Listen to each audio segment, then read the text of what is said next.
Olá, estamos começando o nosso programa Encontro Fraterno. Você acompanha uma entrevista realizada no Centro de Cultura e Convenções de Goiânia durante o 29º Congresso Espírita de Goiás. Convidados para estarem com a nossa equipe, Jacobson Santana Trovão, pelo programa Espaço Espírita, e Gabriel Salum, da Federação Espírita do Rio Grande do Sul, pelo programa Vida, Desafios e Soluções. Você é nosso convidado especial, fique conosco.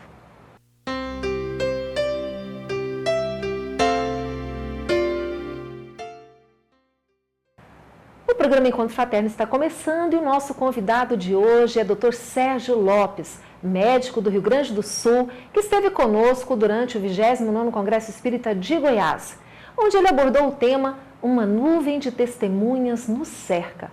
Como agir? Confira na entrevista que começamos a apresentar agora. Dr. Sérgio Lopes, no congresso aqui de Goiás, o senhor está tratando do tema Uma nuvem de testemunhas nos cercam. Que nuvem é essa? Quer dizer que quando nós pensamos estar sozinhos, na verdade não estamos? Essa colocação de Paulo aos Hebreus, ela refere a essa realidade espiritual. Nós temos na nossa vida cotidiana a ilusão de que as coisas que nós fazemos escondidos, elas não são vistas por ninguém.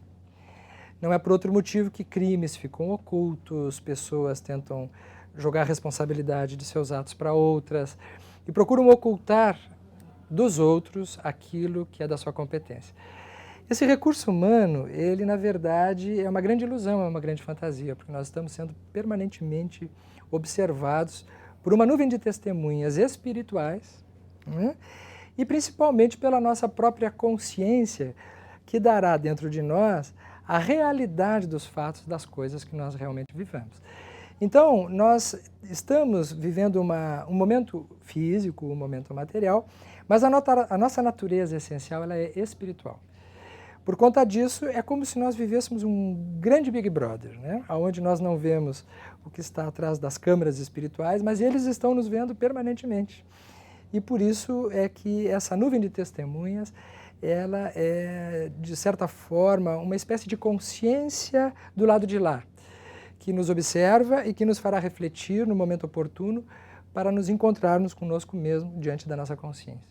E Sérgio, quando nós falamos na nuvem de testemunhas, imediatamente nós pensamos na influência que sofremos a partir dessas companhias espirituais. Mas esse convite à transformação também, ao nosso posicionamento como espíritos vivendo no mundo, também nos dá uma condição da influência. Como precisa ser essa nossa visão, não só de sermos influenciados, mas de influenciarmos o mundo que queremos ver melhor? Essas influências que nós sofremos, elas são decorrentes das sintonias que nós estabelecemos. Por conta disso, as companhias espirituais que nós temos são aquelas que nós elegemos pelo nosso pensamento e pelos nossos sentimentos. Na pergunta 621 do Livro dos Espíritos, Kardec indaga o Espírito de Verdade, onde está escrita a lei de Deus. E eles não responderam na Bíblia, no Alcorão ou em algum livro sagrado. Eles responderam na consciência. Ou seja, ela está dentro de nós. Nós não vamos encontrar as leis de Deus fora de nós. Não há viagem para qualquer lugar do mundo que a gente vai encontrar as leis naturais. Nós vamos encontrá-la dentro de nós. Portanto, a viagem que interessa ao homem é a viagem interior, de dentro para fora. E nesse contexto, somos nós que estabelecemos o mundo e não necessariamente o mundo que nos estabelece naquilo que somos, seja através dos nossos pensamentos, dos nossos sentimentos e das nossas ações. Por isso, Jesus valorizava tanto o interior e toda a sua mensagem, ela refere essa importância de que é por dentro que nós temos valor e não por fora. E é por conta desse mundo interior enriquecido que nós podemos estabelecer as influências positivas que nós queremos ver no mundo. Nós vivemos num mundo que reflete exatamente aquilo que somos no coletivo. Nós, individualmente, podemos mudar o universo que nós nos encontramos e coletivamente poderemos mudar o todo. É por isso que a doutrina espírita é uma doutrina que reflete no seu aspecto religioso ou moral o aspecto essencialmente interior.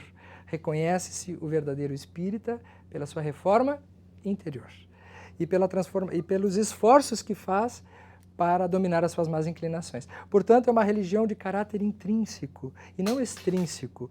Por conta disso, nós não temos cultos, não temos dogmas, não temos preocupações que venham a ter aquele tipo de postura de mudar o de fora, senão de nos ocuparmos com o de dentro.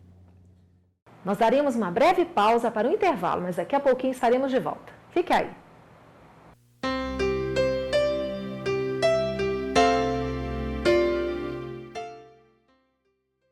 Conheça a Lefé, livraria e editora da Federação Espírita do Estado de Goiás. Menores preços, obras selecionadas, conforto e garantia. Facilidade no pagamento, entrega a domicílio. Venha tomar um cafezinho com a gente.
Você gostaria de ajudar a expandir o Espiritismo na TV? Então aí vai a dica. Com apenas R$30 por mês, você se torna sócio do Clube Amigos do Espiritismo e ajuda a levar a mensagem espírita a muito mais corações. Além de contribuir com este grande desafio, você ainda ganha brindes exclusivos. Uma revista que vira pôster e 2 DVDs todo mês na sua casa, com documentários, animações e videoaulas. E tem mais, quem se associar agora ganha uma camiseta exclusiva. Então, o que está esperando? São apenas R$30 por mês. Acesse www.amigosdoespiritismo.com.br, faça o seu cadastro e participe.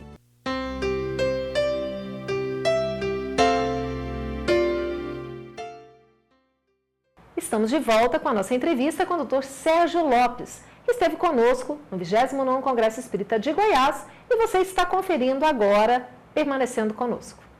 Você citou agora há pouco o Livro dos Espíritos, sobre a questão da consciência, mas o Livro dos Espíritos mostra algumas outras coisas fantásticas. Essa de que nós não estamos sós, que os Espíritos são capazes de ver os nossos pensamentos, os mais ocultos, aqueles que nós gostaríamos de ocultar, às vezes até de nós mesmos, que nada lhes é secreto. Isso causa um certo incômodo, né? Você imaginar-se vigiado, e a gente tem informações de Chico Xavier que, às vezes, até na intimidade, ele via alguma entidade. Como é que a gente deve pautar a vida da gente, considerando a realidade espiritual, de que nós não estamos sós, mesmo quando imaginamos-nos assim? Interessante citar a obra do Chico, e particularmente André Luiz. Em 3 obras, ele cita situações que nos fazem refletir sobre esse tema. Nos Mensageiros, no capítulo 4, ele conta o drama de Vicente, que foi um médico que desencarnou por conta do envolvimento que aconteceu da sua esposa com seu irmão. Ele, enquanto trabalhador, ele acabou tendo a companhia do seu irmão e ele se envolveu com a sua esposa. Os dois não quiseram assumir o relacionamento publicamente, então tramaram um assassinato dele. Foi inoculado numa ferida nasal, uma pequena colônia viral, e ele teve uma septicemia e desencarnou. Quando ele chegou no plano espiritual, ele descobre toda a verdade. Para os dois, para o seu irmão e a sua esposa, ex-esposa agora, eles haviam conseguido se livrar de um problema. Enriqueceram materialmente, se tornaram famosos e levando uma vida como muitas pessoas levam, achando que ludibriaram as leis da vida. No entanto, o Vicente, do outro plano da vida, fica sabendo do que aconteceu. Mas como ele era um espírito que já tinha condições de perdoar, ele deixou para que as consequências disso ficassem por resultado das leis divinas. No livro No Mundo Maior, também no capítulo 4, ele dedica André Luiz ao estudo do cérebro, estudando o cérebro. E ele conta um caso mais sério, que é de um rapaz que depois que atingiu a maioridade, foi cuidado por seu tutor e trabalhava junto com ele. Quando já atingiu a maioridade, ele chegou para o seu chefe, tutor, que fazia às vezes de pai, e cobrou os anos de trabalhos que ele havia tido. Esse seu tutor, que se chamava Camilo, na obra No Mundo Maior, ele negou, disse que não, que o lhe cuidou como um filho, que não iria lhe pagar nada referente ao passado, senão às custas do futuro e todos os cuidados que ele deu como pai. Se estabeleceu a contenda, os dois sozinhos num ambiente, o Pedro, o filho adotivo, que requeria os direitos sociais, assassinou então Camilo. Naquele momento ele vai até o cofre e retira uma parte da fortuna que ele julgava ser merecedor, mas cuidou de deixar o restante para não levantar suspeita sobre ele. No outro dia ele chama a polícia porque não encontra então mais o seu chefe e descobrem assassinado. É um assassinato que ficou oculto para o mundo, mas que não ficou oculto para a consciência. Do outro lado da vida, então, Camilo, tomado de ira, se gruda a Pedro. Pedro, então, leva a sua vida, ele fica rico materialmente, se casa com uma esposa de uma elevação espiritual superior e tem 5 filhos. Consegue estabelecer uma vida digna, mas nunca apagou da sua consciência o ato cometido. De tal maneira que quando ele se via à noite para dormir e ficava um pouco sozinho, em silêncio, ele não conseguia parar. Então ele tinha que voltar para o laboratório e trabalhar para não ter que se ocupar da própria consciência. Quando então, chegando já a um determinado momento da vida, ele adoece gravemente sob o ponto de vista mental. Porque André Luiz diz que assim como nós temos neurônios que captam a sensibilidade exterior, nós temos neurônios que captam as impressões da consciência. E esses neurônios, captando as impressões da consciência, refletem na neurotransmissão os desajustes que vão se transformar em transtornos mentais, depressões, ansiedades. Nós daremos uma breve pausa para o intervalo, mas daqui a pouquinho estaremos de volta. Fique aí.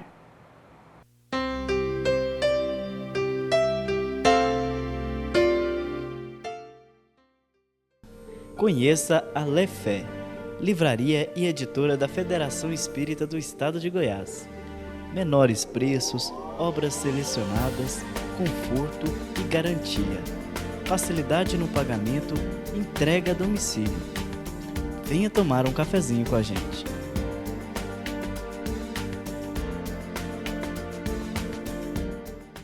Você gostaria de ajudar a expandir o Espiritismo na TV? Então aí vai a dica. Com apenas R$30 por mês, você se torna sócio do Clube Amigos do Espiritismo e ajuda a levar a mensagem espírita a muito mais corações.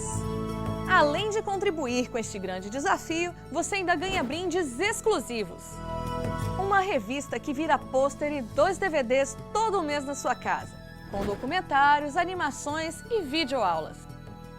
E tem mais, quem se associar agora ganha uma camiseta exclusiva. Então, o que está esperando? São apenas R$30 por mês. Acesse www.amigosdoespiritismo.com.br, faça o seu cadastro e participe.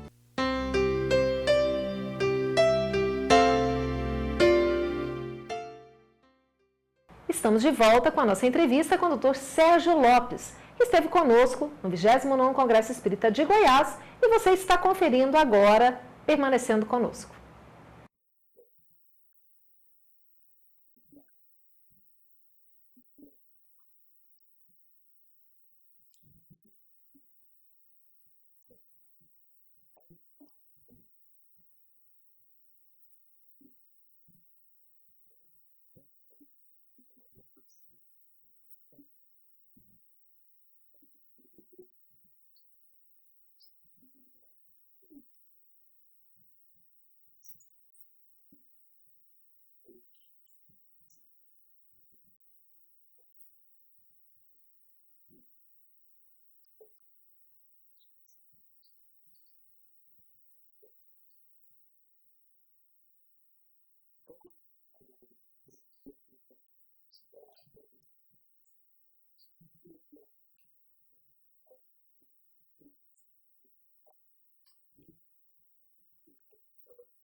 O nosso programa chega ao fim. Muito obrigada pela sua companhia de sempre. Uma ótima semana a todos. Fiquem com Deus e até semana que vem.